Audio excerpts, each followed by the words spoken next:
Leona, the Radiant Dawn. Imbued with the fire of the sun, Leona is a warrior Templar of the Solari who defends Mount Targon with her Zenith Blade and Shield of Daybreak. Her skin shimmers with starfire, while her eyes burn with the power of the celestial aspect within her.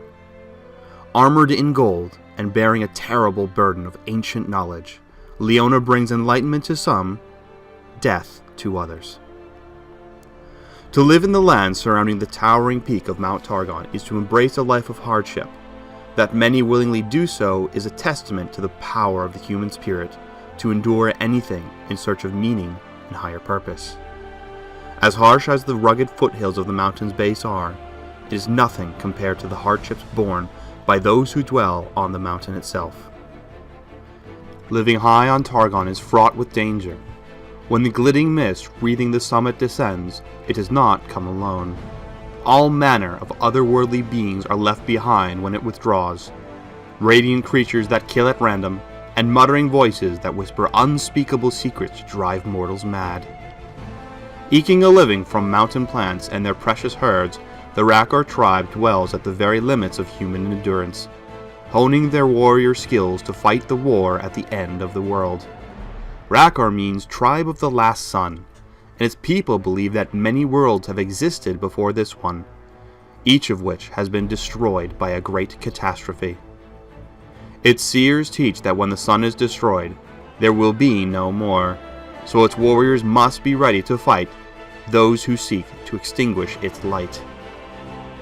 To the Rakor, battle is an act of devotion, an offering to keep the sun's light shining. All members of the tribe are expected to fight and kill without mercy or hesitation, and Leona was no exception. She learned to fight as soon as she could walk, mastering sword and shield with ease. She was fascinated by the mists wreathing the summit and often wondered what might lie beyond them. That fascination did not stop her from fighting the ferocious beasts, inhuman entities, and pallid, eyeless strangers that came down the mountain. She fought and killed them as she had been taught until, one day, when young Leona encountered a golden-skinned boy with horns and bat-like wings wandering on the mountainside. He did not speak her language, but it was clear he was lost and frightened. His skin shimmered with soft light, and though everything she had been taught since birth told her to attack, Leona could not bring herself to murder someone so obviously helpless.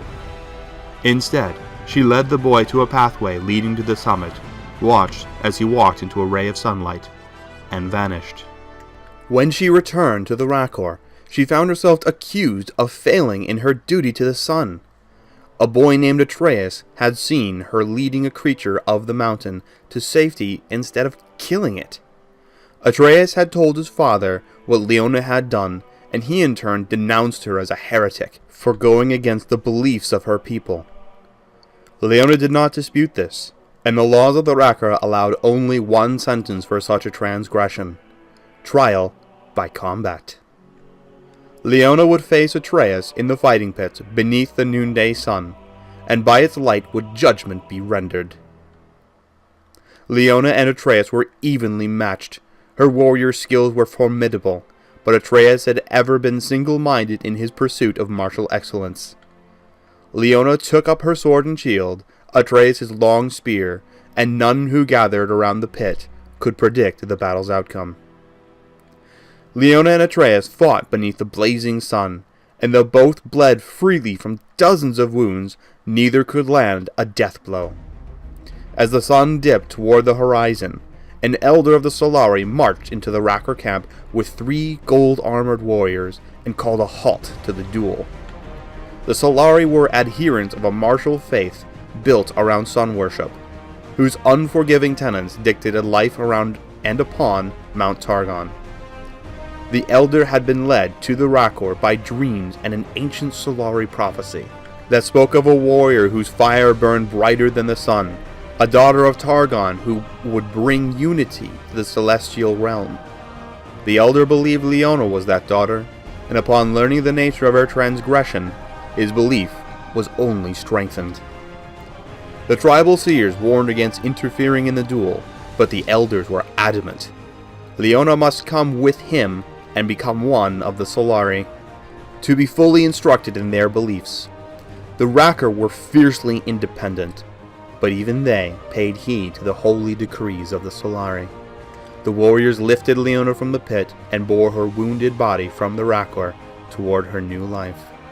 The Solari Temple was a towering citadel on the eastern slopes of Mount Targon, a glittering spire of gold-veined marble and polished granite.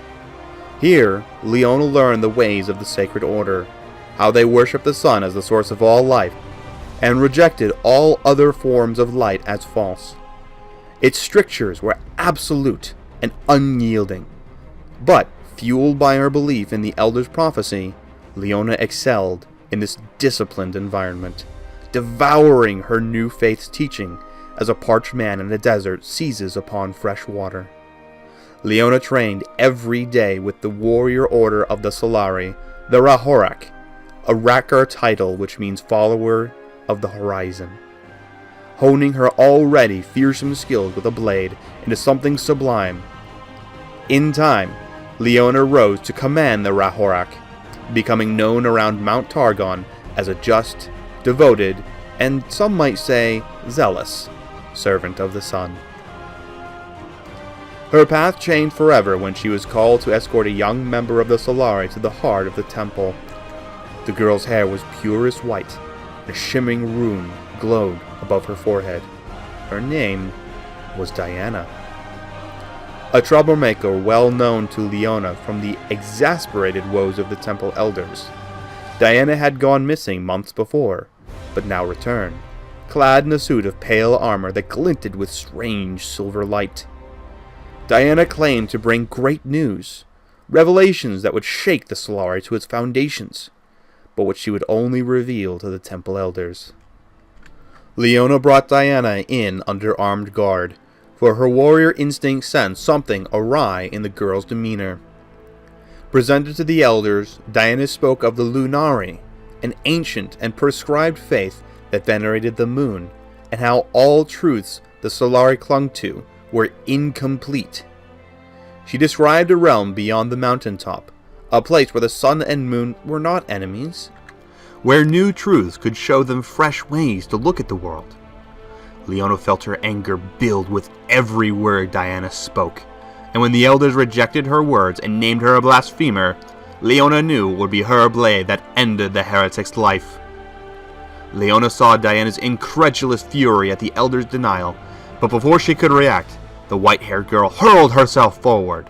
Blinding light exploded from Diana's outstretched hands, and orbs of silver fire burned the elders to dust in the blink of an eye.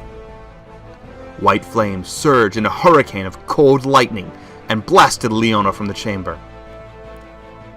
When she regained consciousness, she found Diana gone and the Solari leaderless. As its remaining members struggled to come to terms with this attack on their most sacred place, Leona knew there was only one path open to her. She would hunt down and destroy the heretic Diana for the murder of the Solari elders. Diana's trail was easy to find. The heretic's footsteps were like shimmering mercury in Leona's eyes, leading ever higher up the slopes of Mount Targon.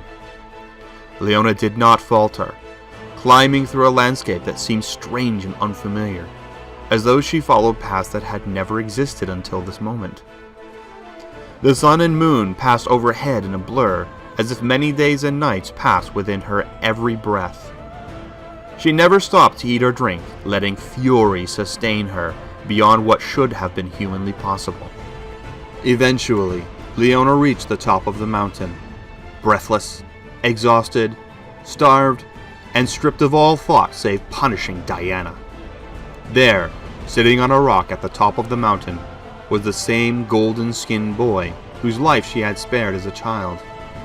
Behind him, the sky burned with blazing light, a borealis of impossible colors, and the suggestion of a majestic city of gold and silver, its flooded towers and glittering minarets.